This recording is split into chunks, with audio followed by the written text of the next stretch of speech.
And I call the member for Mackellar. Thank you, Mr Deputy Speaker. Under this coalition of government, the state of Mackellar is strong. For nearly 2 years, I've represented the great people of Mackellar in this place and on the streets of the Northern Beaches. In my maiden speech in this House, I said that government should do less, but what they do, they should do much better. I'm proud and humbled to say that this government is doing just that. We are providing smaller government and creating more equality of opportunity. Because, Mr Deputy Speaker, a fair society is a society that gives back as much as it takes. Under this government's policies, our country is getting fairer. The coalition government has delivered on education, health, transport, Veterans Affairs, Medicare, delivering much-needed upgrades to sporting facilities, roads and, of course, backing small businesses and their employees. I've also fought hard and have secured over 21 community grants for Mackellar community groups, and I am constantly working to deliver more. Mr Deputy Speaker, I'd like to start off by pointing out some of the wonderful community organisations in Mackellar who have benefited from government grants. There are too many to name, but I would like to point out a few which I believe deserve a special mention. We provided important funding for new computer equipment for the Tibetan community in Australia to make it easier for them to learn English so that they could better take advantage of all that our great country has to offer. A $10,000 grant to the Burdekin Association, which has established at Avalon a youth hub, which will provide support for young people in Mackellar struggling with mental illness. Because, Mr Deputy Speaker, youth mental health is a serious issue which affects many in the community, with 1 in 7 young people experiencing a mental health disorder. I helped to secure funding for a much-needed station upgrade to the Davidson Rural Fire Brigade. Thank you to Trent Dowling and his team and all the volunteers at the RFS for their work in keeping our community safe during summer and all seasons of the year. A grant was awarded to EasyLink to purchase a much-needed new vehicle. EasyLink is an organisation largely volunteer-based, which provides a taxi-like transport options for the elderly and disabled around the Northern Beaches. Thank you to Susan Watson and John Wilson and their team, who do an excellent job and just for a few weeks ago took me for a ride on a bus to members of the community and to take them. That's not true. That's not true. I get on buses all the time. Just ask Barry Unsworth. Mr Deputy Speaker, the Scotland Island Rural Fire Brigade, under the leadership of Captain Peter Laylaw, received funding for new community fire unit boxes. The Marine Rescue Centre in Terry Hills had an upgrade to their radio room so they can continue to do their job of keeping our waterways safe for the residents and tourists who use them. The Manly Warringah Women's Resource Centre received funding for the installation of new appliances in their building. If I could just make a special mention also to Tracy Shiady and the team there who do an excellent job providing crisis accommodation for the victims of domestic violence. Mr Deputy Speaker, there are simply too many community groups in Mackellar to name and not enough time to name them all today. But each of them provide unique service and support to the people of the Northern Beaches, and I am proud to be able to do what I can to support them. We are fortunate to have numerous schools which offer a high standard of education for our children. This government places great emphasis on education and the need for strong funding models, which will help to give the next generation the best platform to succeed. Over the 10 years from 2018 to 2027, non-systemic independent schools in Mackellar will receive a total of $788 million in Commonwealth funding. Under the coalition, local schools now have more certainty with an increase in funding. Over the next 10 years, every public school in Mackellar, and there are 25 of them, will receive 51% more funding per student. Unlike Labor, we don't just talk about education policy, we deliver on it. There are numerous independent and Catholic schools in Mackellar who will also benefit from funding increases.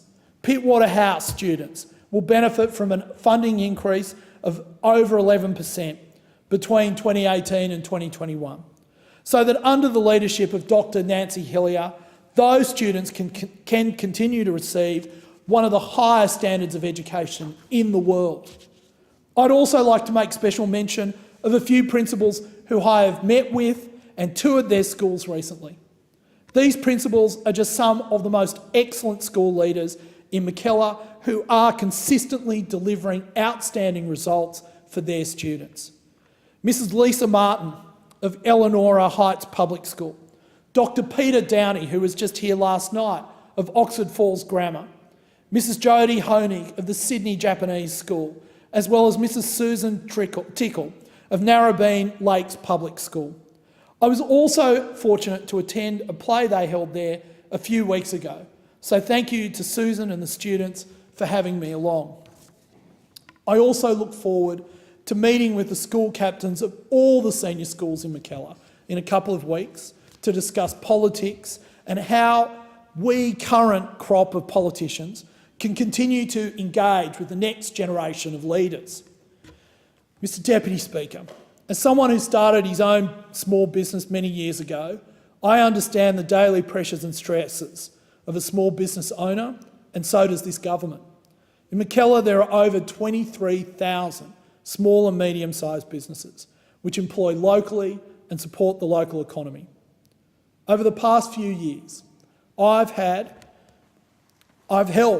a number of small business forums where small business owners have been able to express to me and the Minister for Small Business some of the big issues which face them on a day-to-day basis. This is why the coalition government has provided an instant asset write-off to invest in machinery and equipment which will help grow their businesses and allow them to employ more local staff. Small businesses are getting a fair go at long last through amendments to the competition law to stop big businesses from abusing market power, and have also established the Small Business Ombudsman. I would also like to make special mention to local businesses AL and JA Barber, who received a business growth grant, and Pat Labs received a grant under the Entrepreneurs Program.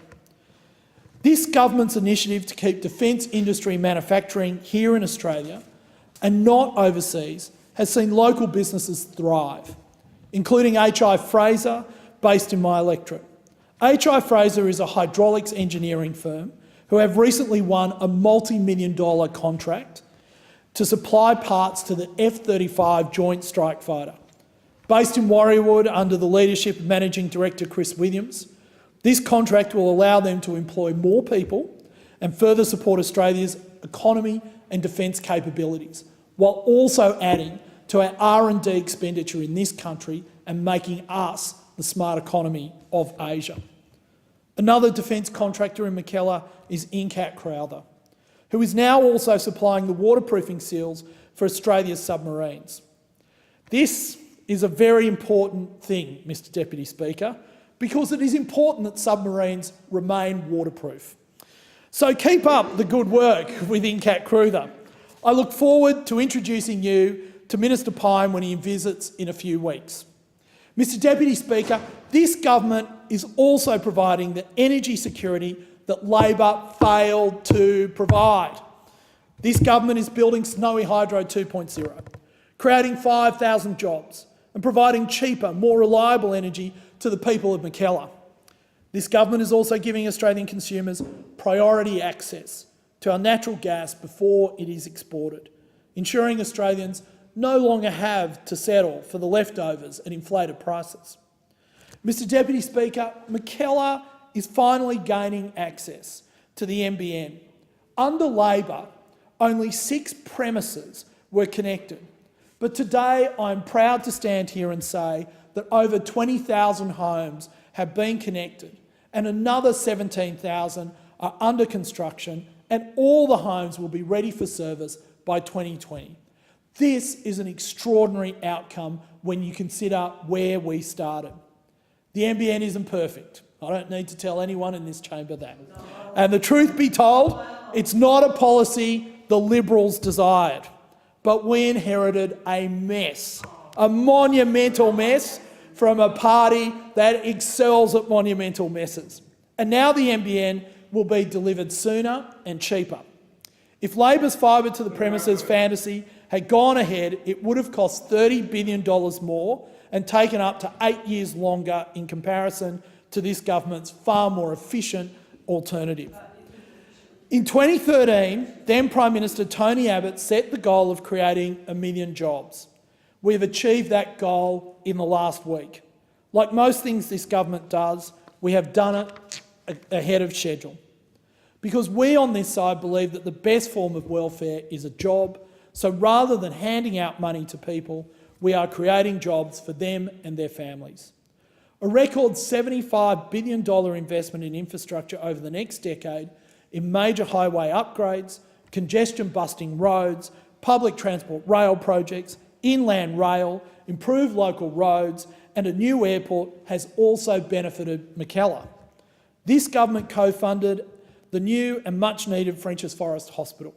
It helped to secure the much-needed B line and begin upgrades on Mona Vale Road. Mr Deputy Speaker, there is still more to be done in my electorate.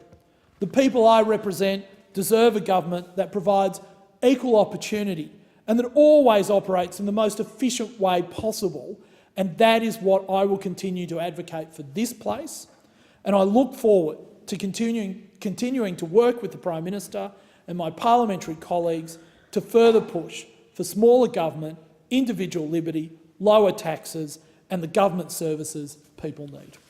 I thank